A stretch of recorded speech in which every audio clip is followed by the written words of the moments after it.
घर से बाहर दिमाग लेकर जाओ, क्योंकि दुनिया एक बाजार है। लेकिन घर के अंदर सिर्फ दिल लेकर जाओ, क्योंकि वहाँ एक परिवार है। सिर्फ पैसा नहीं मेरे दोस्त, तगड़ा पैसा कमाओ, क्योंकि जहाँ पहचान और किस्मत काम नहीं आती, वहाँ सिर्फ पैसा काम आता है। जय माता दी दोस्तों, आप सभी का स्वागत है हमारे चैनल अच्छे संस्कार पर। तो दोस्तों, आज हम जानने वाले हैं सिंह राशि का मासिक राशिफल अक्टूबर माह 2024 का कैसा रहने वाला है। स्वस्थ है, करियर की दृष्टि से कैसा होगा, और आर्थिक स्थिति कैसी होगी, और परिवार कैसा रहने वाला है। तो यह हम सब जानेंगे इस वीडियो में। दोस्तों, लास्ट तक बने रहिएगा। इससे पहले दोस्तों, वीडियो को आगे बढ़ाएं। दोस्तों, वीडियो को लाइक कर दें। तो चलिए वीडियो शुरू करते हैं। दोस्तों, यह महीना स्वास्थ्य के दृष्टिकोण से कुछ कमजोर रहने की संभावना है। आपकी राशि स्वामी सूर्य महाराज महीने की शुरुआत में आपके दूसरे भाव में बुध और केतु के साथ विराजमान रहेंगे, और अष्टम भाव में बैठे राहु महाराज, दसम भाव में बैठे बृहस्पति और एकादश भाव में बैठे मंगल की पूर्ण दृष्टि उन पर होगी, जिससे स्वास्थ्य समस्याओं की स्थिति बिगड़ सकती है। आपको आंखों से संबंधित समस्याएं या पेट से संबंधित बीमारियां परेशान कर सकती हैं। महीने के उत्तरार्ध में सूर्य तुला राशि में आपके तीसरे भाव में चले जाएंगे, तब इन समस्याओं में कमी आएगी और बुध भी यहाँ से निकल जाएंगे।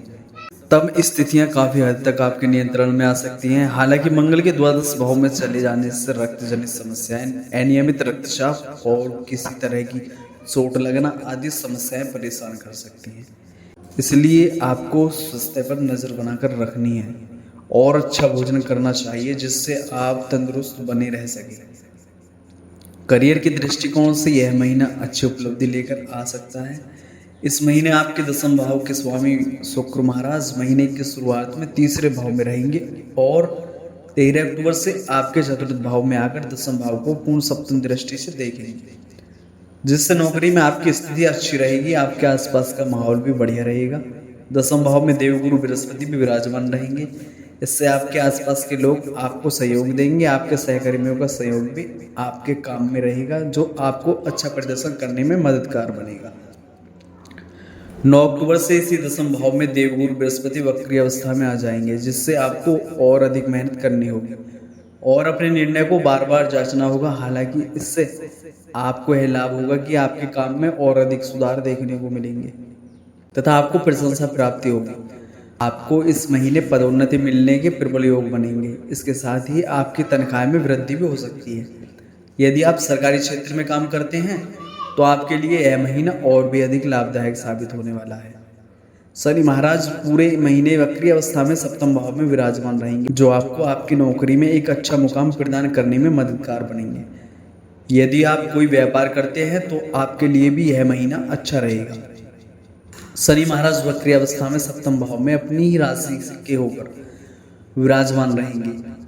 इससे आपको यह फायदा होगा कि आप अनुशासित रहकर अपना काम बेहतर तरीके से कर पाएंगे, और अपने नियमों का कड़ाई से पालन करना आपको पसंद आएगा, जिससे आपको कुछ अच्छे परिणामों की प्राप्ति हो सकती है। हालांकि आपको अपने अधीन काम करने वाले लोगों से अच्छा व्यवहार करना होगा, तभी आपको शनिदेव अच्छा परिणाम प्रदान करेंगे। आपके व्यापार में उन्नति धीरे धीरे होगी, लेकिन पक्के तौर पर होगी। इसलिए थोड़ा धैर्य और सामंजस्य बनाए रखें।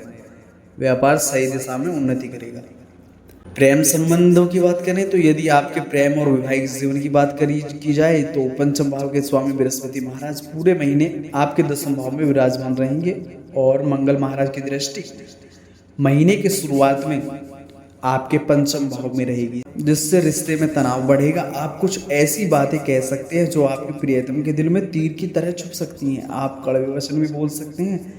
कई बार ऐसे शब्द रचना कर सकते हैं जो उन्हें अच्छे से समझ में ना आए।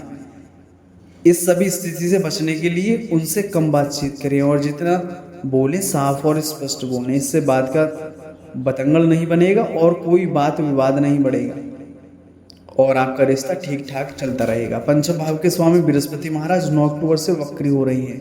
यह समय कुछ हद तक आपको सफलता देगा, आपके प्रेम जीवन को नयापन देगा। आप अपने प्रियतम के साथ अपने भविष्य के सपने सजाएंगे और उनको खुश रखने के लिए बहुत सारे प्रयास भी करेंगे, जिससे धीरे धीरे आपके रिश्ते में प्रेम लौट आएगा। यदि विवाहित जातकों की बात करें तो पूरे महीने शनि महाराज अपनी ही राशि कुंभ में वक्री अवस्था में सप्तम भाव में विराजमान रहेंगे। इसके अतिरिक्त महीने की शुरुआत में किसी भी ग्रह की दृष्टि सप्तम भाव पर नहीं रहेगी, जिससे आप अपने वैवाहिक जीवन में एक संतुलन बनाकर रहेंगे और इससे परिस्थितियां नियंत्रण में रहेंगी। आप साथ मिलकर अपनी जिम्मेदारियों को पूरी तरह से निभाएंगे और अपने वैवाहिक जीवन को और बेहतर बनाने की दिशा में प्रयास करेंगे। लेकिन 20 अक्टूबर से मंगल द्वादश भाव में जाकर अपनी अष्टम दृष्टि से आपके सप्तम भाव पर दृष्टि डालेंगे, जिससे जीवन साथी को स्वास्थ्य समस्याएं परेशान कर सकती हैं और उनके व्यवहार में भी चिड़चिड़ापन बढ़ सकता है। इससे आपके वैवाहिक जीवन में तनाव बढ़ेगा, जिससे आपके परिवार और आपके ससुराल के लोगों के बीच कुछ मध्यस्थता की आवश्यकता पड़ेगी, अन्यथा आपस में वाद विवाद बढ़ सकता है। महीने के उत्तरार्ध में स्थितियों में कमी आएगी, इसलिए आपको थोड़ा सा संभल कर रहना होगा और जब कोई ऐसी बात हो तो आपको समझदारी दिखाते हुए मामलों को शांत करने का प्रयास करना होगा। ऐसा करने से आपका वैवाहिक जीवन ठीक ठाक रहेगा। सलाह आपके लिए क्या है? आपको बृहस्पतिवार के दिन केला नहीं खाना चाहिए, बल्कि 4 केले किसी ब्राह्मण अथवा विद्यार्थी को खाने के लिए देना चाहिए। आपको अपने गले में एक सोने का सूर्य, सोने की चैन अथवा लाल रंग के धागे में रविवार के दिन प्रातःकाल 8 बजे से पूर्व धारण करना चाहिए। आपको मंगलवार के दिन श्री हनुमान चालीसा का पाठ करना चाहिए, आपके लिए सर्वोत्तम होगा यदि आप मंगलवार के दिन किसी मंदिर में तिकोना ध्वज लगाएंगे। जहां तक आपके करियर का प्रश्न है तो नौकरी करने वाले जातकों को अनेक प्रकार के सुपरिणाम प्राप्त हो सकते हैं। इस महीने न केवल आपको पदोन्नति मिल सकती है, बल्कि आपकी तनख्वाह में वृद्धि के योग भी बनने वाले हैं। सरकारी क्षेत्र के लोगों को भी अच्छा लाभ मिल सकता है। व्यापार करने वाले जातकों को अपने दिशा निर्देशों को कड़ाई से पालन करवाना होगा, इससे आपको और बेहतर नतीजे की प्राप्ति होगी और आपका व्यापार भी अच्छी प्रगति करेगा। प्रेम संबंधों में उतार चढ़ाव के बावजूद रिश्ते में प्रेम बढ़ाने के योग बनेंगे, लेकिन अपने व्यवहार को नियंत्रण में रखना आवश्यक होगा। वैवाहिक संबंधों के लिए कुछ चुनौतीपूर्ण समय रहेगा, फिर भी आप अपनी समझदारी से स्थिति को संभाल पाएंगे। स्वास्थ्य के दृष्टिकोण से यह महीना कमजोर रहने की संभावना है और आप बीमारी की चपेट में आ सकते हैं। मानसिक रूप से तनाव आपको विशेष रूप से प्रभावित करेगा। पारिवारिक जीवन में हलचल मची रहेगी। कुछ समय के लिए शांति आ सकती है, लेकिन आपको स्थितियों पर ध्यान देना होगा। विद्यार्थी वर्ग के लिए यह महीना कुछ कर दिखाने का महीना है। अपनी कमर कस लें और भरपूर मेहनत करें। विदेश जाकर पढ़ने का सपना देखने वालों की इच्छा महीने के उत्तरार्ध में पूरी हो सकती है और अन्य जातकों की भी विदेश जाने में सफलता मिल सकती है। यदि आपको आर्थिक स्थिति को देखा जाए तो महीने की शुरुआत में मंगल आपकी एकादश भाव में विराजमान रहकर आपकी आर्थिक स्थिति को उत्तम बनाएंगे। देवगुरु बृहस्पति की दृष्टि दूसरे भाव पर रहेगी, जहां पर सूर्य पुत्र केतु होंगे, जिससे आर्थिक स्थितियां बेहतर रहेंगी। लेकिन महीने के उत्तरार्ध में स्थितियों में कुछ कमी आएगी। मंगल 20 अक्टूबर से द्वादश भाव में आकर खर्चे के योग बनाएंगे। उधर राहु पूरे महीने अष्टम भाव में रहकर अवांछित यात्राएं और फिर जल खर्च करेंगे, इसलिए आपको कोई बड़ी चुनौती तो नहीं महसूस होगी। आपकी आमदनी भी ठीक रहेगी, जिससे आप हर संभव व्यवस्था करने की कोशिश भी करेंगे और उसमें काफ़ी हद तक कामयाब भी होंगे। बस आपको अपने अनियंत्रित खर्चों और फिजूल की यात्राओं से बचना चाहिए। इससे बहुत हद तक धन को बचा पाएंगे और आर्थिक स्थिति को बेहतर बना पाएंगे।